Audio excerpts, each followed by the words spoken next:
Hai, Assalamualaikum warahmatullahi wabarakatuh. Bertemu lagi dengan saya Nur Fatimah. Kali ini kita akan membahas mengenai puisi lama, puisi baru, dan puisi kontemporer. Yang pertama yaitu puisi lama. Puisi lama adalah puisi yang terikat oleh aturan-aturan atau puisi yang dibatasi oleh aturan tertentu. Nah, aturan-aturan itu berupa jumlah kata dalam satu baris, jumlah baris dalam satu bait, persajakan atau rima, banyak suku kata tiap baris, dan irama. Selanjutnya ada beberapa ciri-ciri puisi lama. Yang pertama, merupakan puisi rakyat yang tak dikenal nama pengarangnya. Kedua, disampaikan lewat mulut ke mulut, jadi merupakan sastra lisan. Yang ketiga, sangat terikat oleh aturan-aturan seperti jumlah baris tiap bait, jumlah suku kata maupun rima. Yang terakhir, peninggalan sastra Melayu lama. Selanjutnya di sini ada beberapa jenis puisi lama seperti pantun, talibun, seloka, gurindam, syair, mantra, bidal, tamsil, dan karmina. Hal pertama yang akan dibahas yaitu pantun. Pantun adalah sebuah puisi lama yang terdiri atas 4 baris dalam satu baitnya. Baris pertama dan kedua disebut sampiran, dan baris ketiga dan keempat adalah isi. Dan biasanya pantun ini bersajak AB-AB. Kedua ada talibun. Nah, talibun merupakan pantun yang jumlah baris tiap baitnya lebih dari 4 buah. Tiap-tiap baitnya selalu berjumlah genap, yakni 4, 6, 8, 10, dan seterusnya. Nah, jika satu bait berisi 6 baris, susunannya 3 sampiran dan 3 menjadi isi. Sedangkan jika satu bait berisi 8 baris, susunannya 4 sampiran dan 4 isi. Yang ketiga ada seloka. Seloka disebut juga pantun berbingkai, yaitu kalimat kedua dan keempat bait pertama diulang kembali pengucapannya menjadi kalimat pertama dan ketiga pada bait kedua. Yang keempat ada gurindam. Gurindam adalah puisi lama yang isi dan temanya terkandung di dalamnya sama dengan pantun, yaitu sama-sama mengandung nasihat-nasihat bersifat mendidik dan berisi tentang agama. Nah, gurindam ini biasanya terdiri atas 2 baris pada tiap-tiap baitnya. Yang kelima ada syair. Syair ini mirip dengan pantun, di mana sama-sama memiliki 4 baris tiap satu bait. Pantun bersajak AB, AB, sedangkan syair bersajak AA, AA. Yang keenam ada mantra.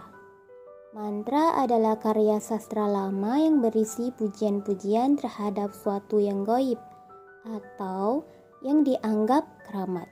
Biasanya diucapkan secara lisan oleh para pawing atau dukun pada saat upacara keagamaan. Selanjutnya ada bidal. Bidal adalah salah satu bentuk puisi lama atau puisi Melayu. Sekarang ini, bidal dapat didefinisikan sebagai peribahasa yang mengandung nasihat, peringatan, ataupun sindiran. Yang kedelapan ada tamsil. Tamsil adalah kata-kata kiasan yang bersajak, berirama dalam bahasa Banjar yang disusun sedemikian rupa dalam bentuk baris-baris puisi. Yang kesembilan ada karmina. Karmina adalah pantun kilat seperti pantun, namun sangat pendek. Nah, ciri-cirinya setiap bait merupakan bagian dari keseluruhan. Selanjutnya biasanya bersajak AA dan bersifat epik, mengisahkan seorang pahlawan. Nah, itu tadi mengenai puisi lama. Selanjutnya ada puisi baru.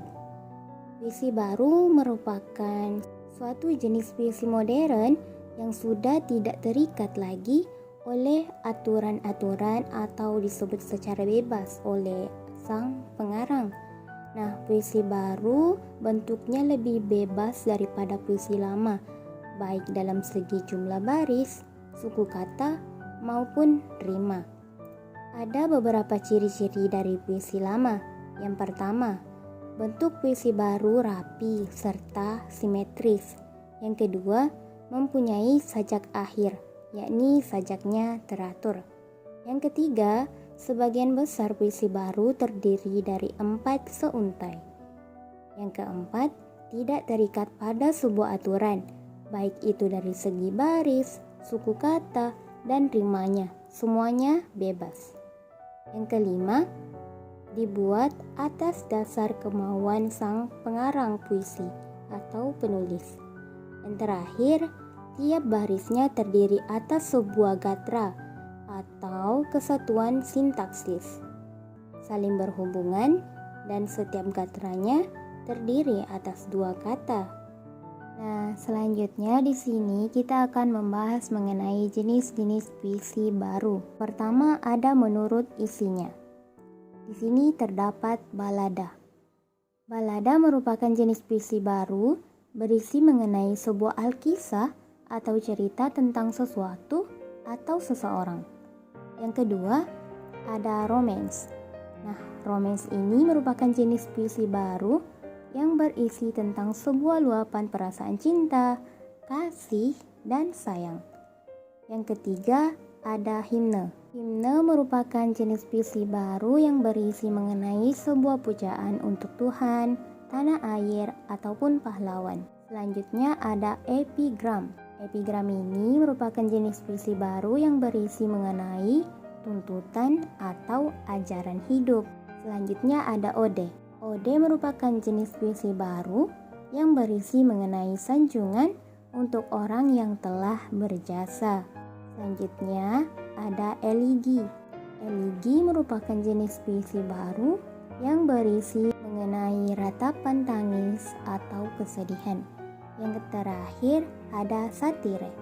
Satire adalah jenis puisi baru yang berisi mengenai sebuah sindiran atau sebuah kritikan. Nah, itu dia jenis-jenis puisi baru menurut isinya. Selanjutnya kita akan membahas mengenai jenis-jenis puisi baru menurut bentuknya. Yang pertama ada distikon. Nah, distikon ini merupakan jenis puisi baru di mana tiap bait dari puisi ini terdiri atas 2 baris saja.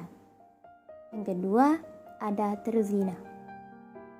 Nah, terzina ini adalah jenis puisi baru di mana terzina ini merupakan jenis puisi baru di mana tiap baitnya terdiri atas 3 baris. Yang ketiga ada quatrain. Quatrain ini merupakan jenis puisi baru yang mana tiap bait dari puisi ini terdiri atas 4 baris. Yang kelima ada queen. Queen merupakan jenis puisi baru yang mana tiap baitnya itu terdiri dari puisi. Yang mana tiap bait dari puisi ini terdiri dari 5 baris.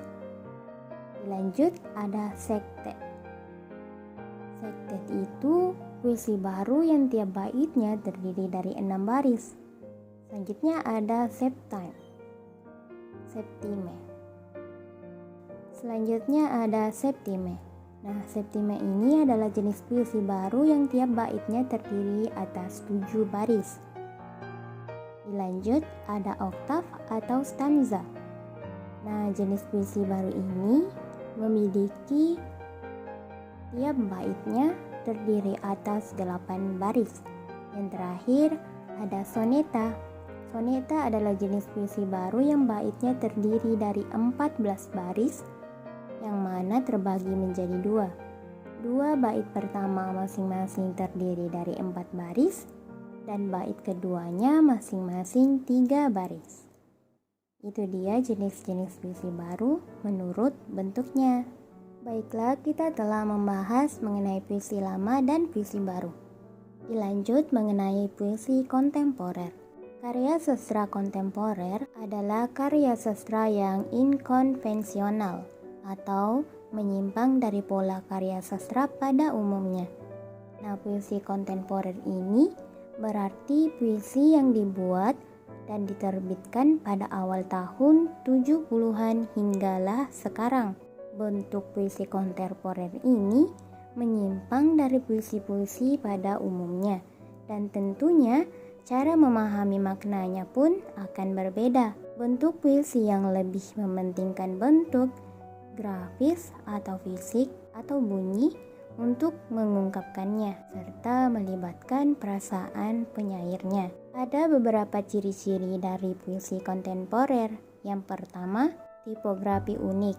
Yang kedua, penulisan kata, baris, dan bait menyimpang dari penulisan puisi pada umumnya. Yang ketiga, terjadi kemaetan bunyi, bahkan hampir tidak dapat dibaca karena kadang-kadang hanya berupa beberapa tanda baca yang disejajarkan. Yang keempat, menggunakan idiom-idiom yang inkonvensional. Yang kelima, memerhatikan kemerduan bunyi. Yang keenam, banyak pengulangan kata, frasa, atau kelompok kata. Yang ketujuh, kadang-kadang mencampur adukan kata atau kalimat bahasa Indonesia dengan kata atau kalimat bahasa asing, bahkan bahasa daerah. Yang kedelapan, pada umumnya bertemakan kritikan. Dan yang terakhir, maknanya sulit dimengerti. Itu dia kesembilan ciri-ciri puisi kontemporer. Selanjutnya, puisi kontemporer itu terbagi atas 3 jenis, yaitu puisi mantra. Nah, di sini puisi mantra merupakan puisi yang menggunakan bentuk mantra. Yang kedua, puisi embelling. Puisi yang bersifat kelakar, berisi kritik sosial, dan ejekan terhadap sikap penyair yang serius dalam menghadapi puisi. Dan terakhir ada puisi konkret. Nah, puisi yang mementingkan bentuk grafis dan bentuknya mirip gambar. Itu dia penjelasan mengenai puisi lama, puisi baru, dan puisi kontemporer. Sebelum saya mengakhiri video, di sini saya akan mencantumkan sebuah tabel yang menjelaskan mengenai perbedaan dari ketiga puisi tersebut. Dapat dilihat bahwa di dalam tabel ini, puisi lama, dia itu bersifat anonim. Puisi baru diketahui nama pengarangnya. Dan begitu juga dengan puisi kontemporer, dia dapat diketahui nama pengarangnya juga. Selanjutnya, puisi lama itu terikat oleh aturan. Puisi baru tidak terikat pada aturan. Begitu juga dengan puisi kontemporer, tidak terikat pada aturan. Perbedaan yang terakhir yaitu puisi lama sangat terikat oleh aturan-aturan seperti jumlah baris setiap bait, jumlah suku kata maupun rima. Sedangkan puisi baru bentuknya rapi dan simetris. Dan puisi kontemporer, penulisan kata, baris, dan bait menyimpang dari penulisan puisi pada umumnya. Itulah 3 perbedaan mengenai puisi lama, puisi baru, dan puisi kontemporer. Itu saja penjelasan dari saya mengenai puisi lama, puisi baru, dan puisi kontemporer. Semoga teman-teman yang menyaksikan video ini bisa memahami dan mengerti perbedaan dari masing-masing 3 puisi tersebut. Saya Nur Fatimah pamit undur diri. Wabillahi wal taufiq wal hidayah. Wassalamualaikum warahmatullahi wabarakatuh.